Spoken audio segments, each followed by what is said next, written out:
All right, so let's switch gears for a second. You and I have been doing interviews throughout the whole Tekashi situation. Right. And then you went on Vlad TV, and when Tekashi first got arrested, you said he's definitely going to snitch. That came true. You said everyone around him was going to go down and do major numbers. That came true. He ended up getting 2 years, which I believe we talked about as well. But then just recently, he got released early because of the coronavirus. And I think he did maybe a year and 2 or 3 months. And now he's back home and he's being Tekashi again. And on your IG, you said Tekashi is about to single-handedly make snitching be cool. Yeah. Now, he's already like trolling about being a snitch. His main picture is, a cartoon version of himself in a mousetrap holding a block of cheese. He's going on Tory Lane's Instagram and saying, "You better do a song with me or else I'll snitch on you and get you deported." This type of thing. As someone who really has had a big issue with snitching, especially because your father ended up snitching, and you talked about that on our platform. How do you feel about Tekashi right now?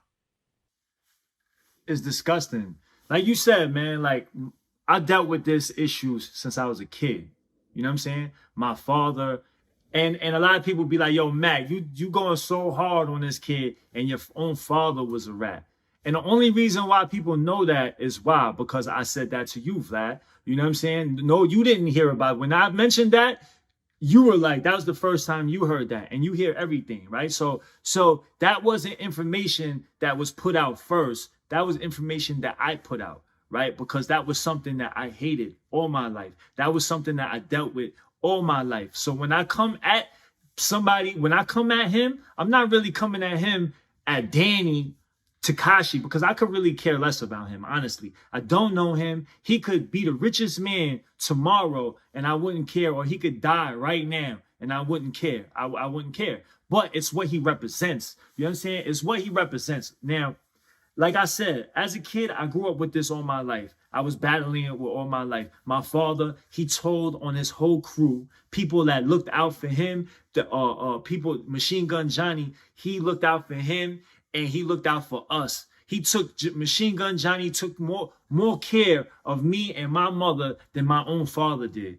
You understand what I'm saying? So for me to deal with that coming up, knowing that there could be, my mom was always scared. She was always like moving from here, moving over there, because she never knew who would try to attack us. This is something that I grew up with since I was a kid. That this man, he didn't do that to protect his family. He did that to protect himself, because me and my mother was still out here. We were still in New York, and we were still always fearful for our lives. I never understood that until I became a teenager and I really understood what was going on. You know what I'm saying? So when I see something like that, this is what I see. I see something that I've been dealing with since I was a kid. I see something that, yeah, this man snitched, but not only did he snitched and he's a public figure and he's about to make it look cool. He's making these little jokes. He's about to turn it into a joke, which he's already doing, right? It's a joke.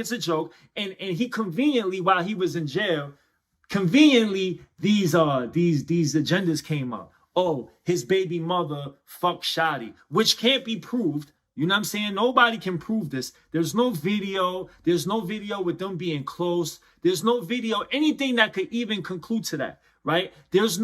Shotty never said it. She never said it. She denied it, right? And it's like, all right, so this came out. Why did this come out? And who came out with this? Number one. Number two, he said that people robbed him. There's no proof of that either. You understand what I'm saying? Like, that's just him saying that. Now, if people were robbing him and people were taking money from him, wouldn't you think that they would charge Shotty with stealing money, embezzling money, or whatever the hell he was doing? But he didn't do that. They didn't charge him with that. So there is no actual proof. There's just people saying that, right? People from wherever saying that. Now he comes out and now people are like, well, he was just a kid. He was not just a kid. He was 21, 22, right? That's not a kid. You understand what I'm saying? When I was in jail, big shout out to my bro Kimi. When I was in Sing Sing, I remember sitting in the yard. And I'm sitting in the yard, me and my bro got a few of us. We sitting on the bleachers, and in come 3 kids coming in. And when they got closer to us, we saw these kids. They were kids. They were 16 years old. Kids. So as soon as they walked past us, we called them over here, like, come here. And we put them on. Like, yo, listen, this is who you talk to. If you got any problems, come holler at us. Those people right there, he's a booty bandit. Don't talk to him. These people ain't no good. So we put them on and we let them know, like, what to do right? Now, what I'm saying is, when they were 16, one of these kids got 25 to life. The other kid got 30 to life. They didn't tell.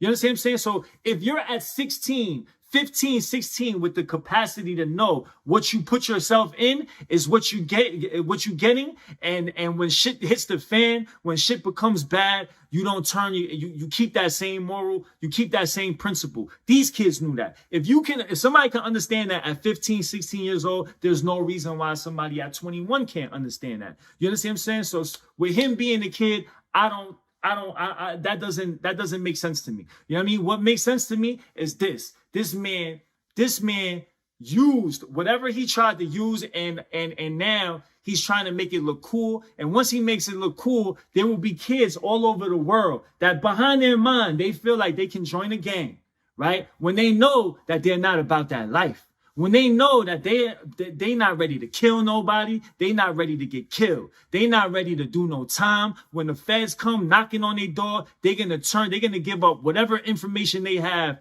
immediately. They know they pussy. They know that they not built for it. But because they want to look cool, they want to do it for whatever reasons, they're gonna join these gangs. They're gonna do all of this stuff, and they feel like when they get knocked for it, because eventually they will get arrested for it if they're out there doing crimes, you're going to get arrested for it. And when they get arrested, in the back of their mind, they feel like there's a poster boy of being a fucking rat. And if there was a poster of it, it would be Tekashi 6ix9ine with his face right there. And the feds want that. The feds want to push that agenda. They want our kids to think it's cool to join these gangs. They want our kids to, in turn, become rats, become informants, so they can help these cases go by faster. So it can be quicker. We can get these done. Like when people don't rat on, like if you arrest 10 people, and it doesn't matter what type of evidence they have, if nobody rats, it's going to be a lot harder for the government to prosecute. It's going to be that much harder. It doesn't matter what they have on you. But if nobody is telling, it's going to be really hard for them to prosecute you. But they want to promote this agenda. They want to push. They want these kids to tell. So now we have this kid who did crimes. He did crimes. He sent people to jail. He told on them. Now he's going to come home and make it a joke. And now when he makes it a joke, all these kids is going to be like, oh, it's cool. It's cool. It's cool. All I got to do in the back. So now when they get arrested in the back of their mind, they're going to tell.